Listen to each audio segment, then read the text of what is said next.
Indonesia merupakan salah satu penghasil produk perikanan pari terbesar di dunia.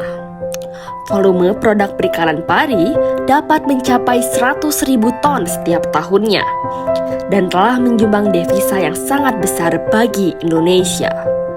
Salah satu pari yang menjadi produk perikanan tersebut adalah Glaucocostegos typus atau biasa disebut dengan pari kikir. Ikan ini termasuk ke dalam kelompok bertulang rawan atau cartilaginous. Memiliki ciri khas bentuk tubuh pipih dengan sepasang sirip dada melebar dan menyatu dengan sisi kepalanya. Ukuran pari ini dapat mencapai 270 cm atau 2,7 meter. Memiliki ekor yang sangat memanjang menyerupai cemeti. Mata ikan pari ini terletak di kepala bagian samping dan memiliki bentuk mulut berupa terminal maut. Pari kikir sendiri mendiami perairan di sepanjang Indo-Pasifik dan Atlantis Timur pada kedalaman 100 hingga 120 meter. Salah satu wilayah yang pernah ditemukan ikan pari kikir adalah perairan utara Jawa.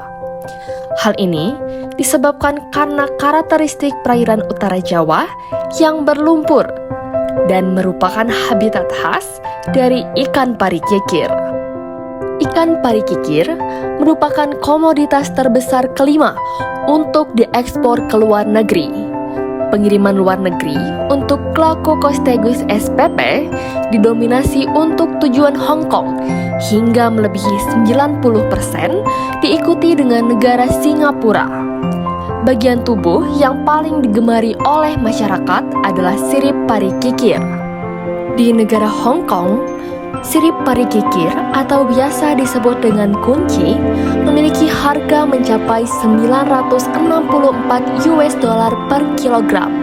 Data ini menunjukkan bahwa permintaan terhadap komoditas ikan pari kikir tergolong tinggi. Permintaan yang tinggi dapat menyebabkan penangkapan ikan pari kikir meningkat. Penangkapan pari kikir seringkali tidak memperhatikan aspek keberlanjutan.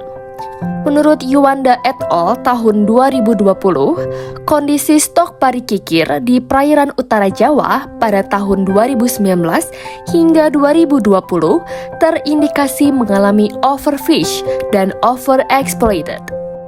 Selain itu, ikan pari kikir sudah termasuk ke dalam Red List International Union for Conservation of Nature Research sejak 2018 dengan status critically endangered, yang artinya jenis ikan ini mengalami penurunan populasi secara global dan habitatnya terancam.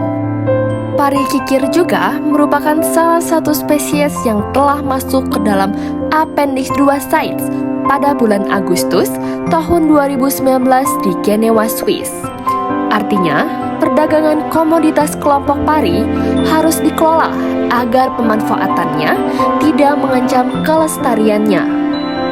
Salah satu pengelolaan yang telah dilakukan oleh pemerintah Indonesia adalah pengeluaran keputusan Menteri Kelautan dan Perikanan Republik Indonesia nomor 12 tahun 2022 tentang kuota pengambilan untuk pemanfaatan jenis ikan yang dilindungi terbatas berdasarkan ketentuan nasional dan jenis ikan dalam Appendix 2. Pada peraturan tersebut, dijelaskan mengenai pembatasan kuota ikan pari kikir sebesar 38.910 ekor.